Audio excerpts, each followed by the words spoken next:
Compte rendu de la 73e réunion du Conseil de ministres, la première de l'année 2026.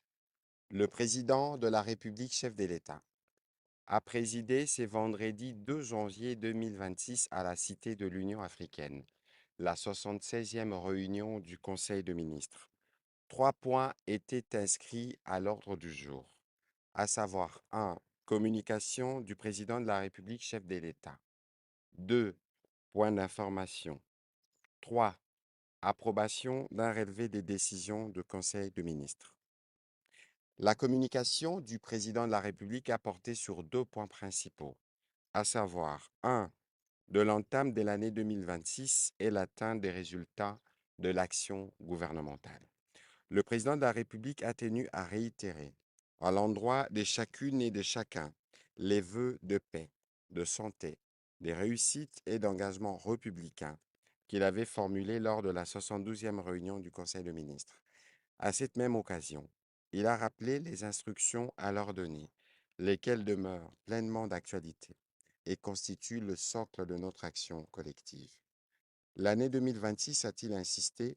doit impérativement être celle de la consolidation de l'action publique et du passage résolu de l'intention à l'impact concret et mesurable au bénéfice direct de notre peuple. À cet effet, il a invité des acteurs gouvernementaux à faire preuve d'un sens élevé de responsabilité, des rigueurs et d'une véritable culture du résultat, en veillant scrupuleusement à l'achèvement effectif des objectifs assignés au gouvernement, qu'ils soient en cours d'exécution ou non encore réalisés. Le président de la République a insisté à cet égard, sans être exhaustif, sur l'impérieuse nécessité d'accélérer la mise en œuvre effective de la première phase du programme de développement local de 145 territoires, ainsi que des autres projets structurants à fort impact socio-économique, notamment dans les secteurs des infrastructures, de l'agriculture, de la fonction publique, des finances publiques, des transports, de l'économie nationale, des hydrocarbures, de mines, de l'identification de la population et bien d'autres, considérés comme leviers prioritaires et de transformation économique et sociale. Ces projets constituent des engagements solennels de l'État envers le peuple congolais et doivent à ce titre être conduits avec célérité, transparence, efficacité et un sens élevé de l'intérêt général. Par ailleurs, le gouvernement est exhorté à renforcer la coordination interministérielle, à lever sans délai les goulots d'étranglement administratifs et financiers, à bannir tout égo individuel et à inscrire son action dans une logique permanente d'ensemble de redevabilité, tant vis-à-vis des institutions que des citoyens. Chaque membre du gouvernement est ainsi tenu de produire, dans le strict respect des feuilles de route sectorielles qui lui sont assignées, des résultats concrets, mesurables et vérifiables, traduisant l'effectivité de l'action publique dans son domaine de compétences, tout en reconnaissant les défis persistants, notamment sur les plans sécuritaires et économiques. Le président de la République a exprimé sa conviction profonde que la République démocratique du Congo dispose des ressources humaines, institutionnelles et morales nécessaires pour les surmonter. Il a réaffirmé que l'année 2026 sera placée sous le signe de l'espérance partagée, de l'action concrète et d'une transformation progressive mais irréversible de notre pays. Chaque membre du gouvernement est donc appelé à agir avec loyauté, pragmatisme, patriotisme et sens du devoir afin que les engagements de la République se traduisent en résultats tangibles au bénéfice du peuple congolais. À cette fin, la Première ministre a été chargée de piloter de manière coordonnée la production des résultats attendus et de mettre en place un mécanisme de monitoring interinstitutionnel associant les membres du gouvernement des secteurs clés concernés ainsi que son cabinet en vue d'assurer un suivi rigoureux, la capitalisation des avancées et la consolidation durable des acquis. Le deuxième point de la communication du président de la République a porté sur la nécessité d'une concertation préalable dans la communication étatique. Le président de la République a tenu à rappeler avec gravité que la parole publique engage l'État dans ce qu'il a de plus essentiel, sa crédibilité, son autorité morale, sa capacité à rassembler la nation et à préserver durablement la cohésion nationale. À ces titres, toute expression émanant d'un responsable public doit être empreinte de retenue, des responsabilités et d'un sens aigu de l'intérêt supérieur de la République. À cet égard, il a suivi avec une attention particulière la récente sortie médiatique du porte-parole des Forces armées de la République démocratique du Congo, diffusée sur la chaîne nationale, au cours de laquelle des propos à caractère méprisant et stigmatisant ont été tenus en l'endroit des femmes de la communauté Tutsi.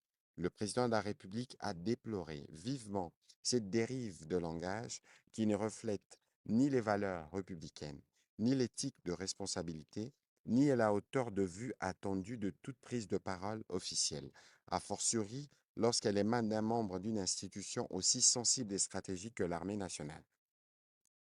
De tels propos sont des natures à fragiliser la cohésion nationale,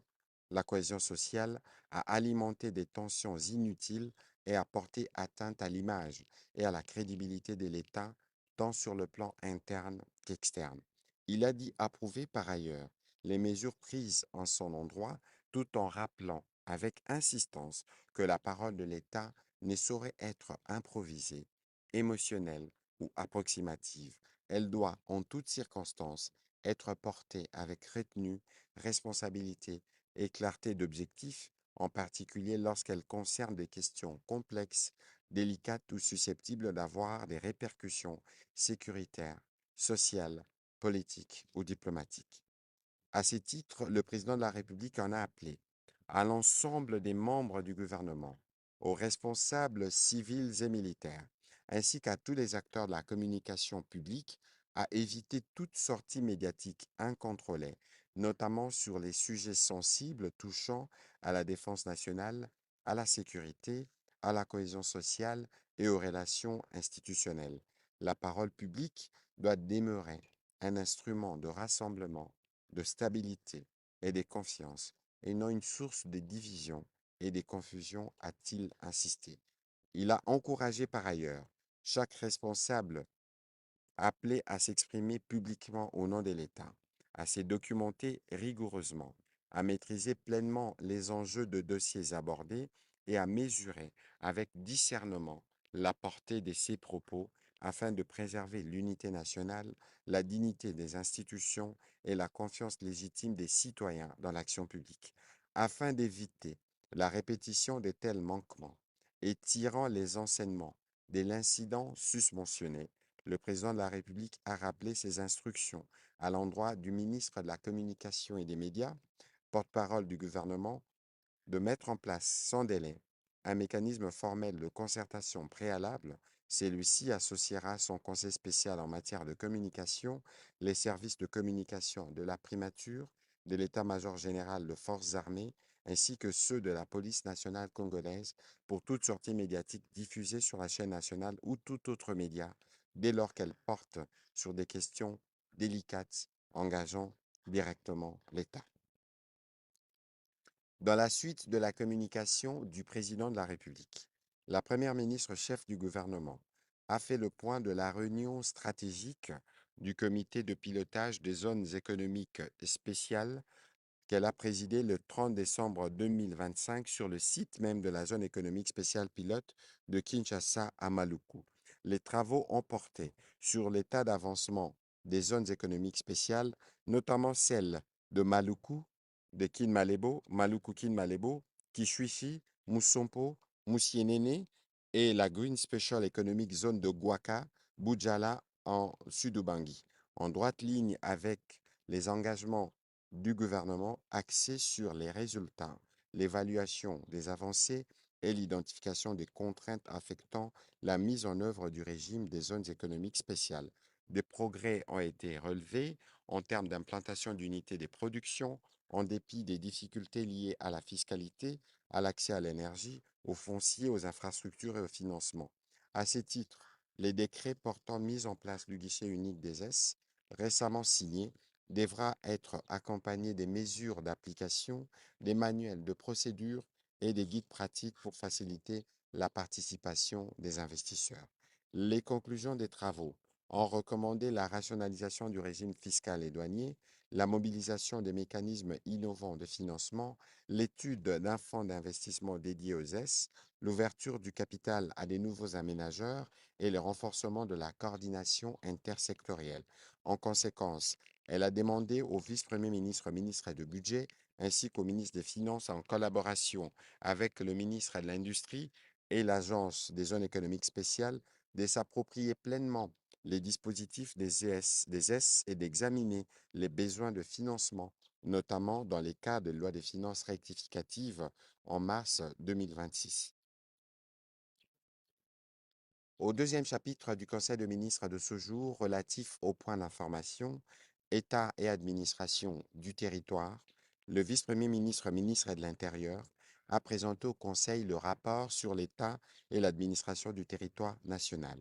Au cours de la semaine qui s'est achevée, l'état d'esprit de population a été marqué notamment par une large désapprobation des propos de l'archevêque de Lubumbashi et président de la SENCO concernant l'accord de Washington sur la crise sécuritaire dans la partie est du pays. La préoccupation suite à la situation sécuritaire prévalant sur l'axe Uvira-Makobola où persistent les attaques des terroristes de RDF M23. La satisfaction consécutive à la victoire de l'équipe nationale de football contre l'équipe nationale du Botswana, obtenant de ce fait la qualification pour le huitième de finale pour la Coupe d'Afrique des Nations qui se tient au Maroc. Au plan politique, la situation des institutions provinciales a été relativement calme dans les provinces en dehors des cas de déstabilisation observés et documentés dans les provinces du Olomami, du Sud-Ubangi, du Congo central et du Maniema.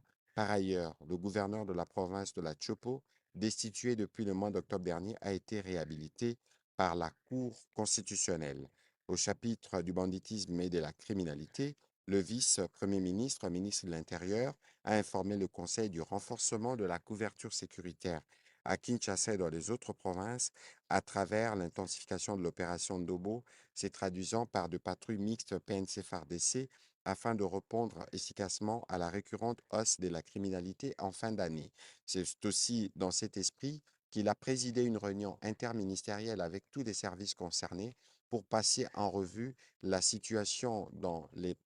la périphérie de la ville de Kinshasa, notamment avec le phénomène Mobondo. Il a terminé son rapport par la situation aux frontières après avoir fait état de cas de sinistres et catastrophes déplorés plutôt au cours de la semaine qui s'est achevée. Il a été complété sur ces chapitres sécuritaires par le vice-premier ministre, ministre de la Défense nationale, qui, lui, à son tour, a fait le point de la situation opérationnelle principalement dans les provinces du Nord et du Sud Kivu, ainsi que des dispositions prises au niveau de forces armées de la République démocratique du Congo pour mettre à mal les aventures de ces agresseurs sur les territoires de la République démocratique du Congo. Sur la situation épidémiologique, le ministre de la Santé publique, Hygiène et Prévention sociale a présenté la situation générale du pays, spécifiquement en ce qui concerne les choléra. Le nombre de nouveaux cas a accru de 914 à 1381 cas suspects, dont 6 décès, soit une létalité de 0,4%, indiquant une tendance à la hausse à la 51e semaine épidémiologique. 126 nouveaux cas suspects, dont 2 décès, ont été rapportés à Kinshasa au cours de la même période. S'agissant du Mpox, le nombre de nouveaux cas suspects est resté stationnaire de 231 à 232 à la 51e semaine après la tendance baissière de notification avec une réduction du nombre de cas positifs observés depuis quelques semaines. Le ministre de la Santé a rassuré de l'efficacité des dispositifs de riposte et des actions en cours dans l'objectif d'éradiquer ces épidémies. Note d'information relevant du secteur du commerce extérieur. Donnant suite à la recommandation de la 65e réunion du Conseil des ministres du 31 octobre 2025, le ministre du Commerce extérieur a présenté la note d'information qui renseigne du lancement effectif de l'opérationnalisation du guichet unique intégral du commerce extérieur dans toutes ses trois phases: prédédouanement, dédouanement et post-dédouanement, alignant ainsi la République démocratique du Congo aux standards de l'Organisation mondiale du commerce en ce qui concerne le commerce international. En effet, la note circulaire interministérielle a été rendue publique le 17 décembre 2025, rendant obligatoire la transmission électronique des documents réglementaires et commerciaux liés à l'importation et à l'exportation des marchandises dans notre pays. Elle contient 5 instructions majeures dans le calendrier de mise en œuvre progressif de la transmission électronique de l'alias documentaire et agenda de vulgarisation par la DGDA et Ségus. En signe d'appropriation de cette réforme, la Première ministre a présidé la cérémonie de lancement de cette transmission électronique de l'alias documentaire, marquant ainsi l'effectivité du guichet unique intégral du commerce extérieur dans toutes ses phases. Le ministre du Commerce extérieur a encouragé les membres du gouvernement concernés par cette réforme à veiller à ce que leurs administrations respectives parviennent à dématérialiser à travers le guichet unique intégral du commerce extérieur les documents requis à l'import, export, transit. Le Conseil a pris acte de cette note d'information.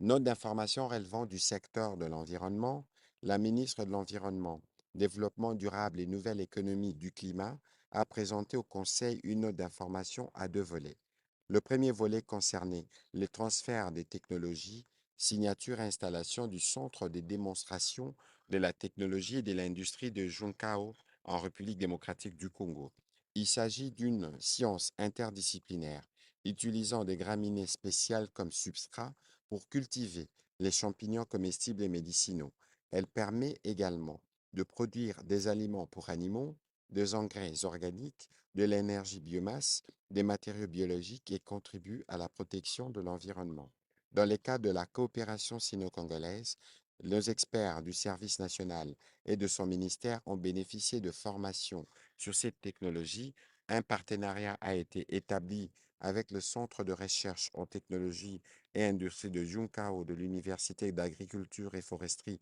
de Fujian en collaboration avec des structures locales. Un fonds a été octroyé pour l'installation à Kinshasa d'un centre de démonstration de cette technologie sous réserve de la signature d'un partenariat officiel entre la Chine et notre pays. Pour y parvenir, il est nécessaire de mettre à disposition une concession d'environ 10 hectares pour accueillir le centre avec laboratoire et infrastructures modernes ainsi que faciliter les procédures consulaires et douanières. La ministre de l'Environnement, Développement durable et nouvelle économie du climat a recommandé au gouvernement de saisir officiellement le gouvernement chinois pour signer le partenariat d'État à État, de mandater une mission officielle pour conclure les accords avec le centre de recherche de Fafou et d'appuyer l'installation du centre de démonstration à Kinshasa avec extension progressive dans les 145 territoires.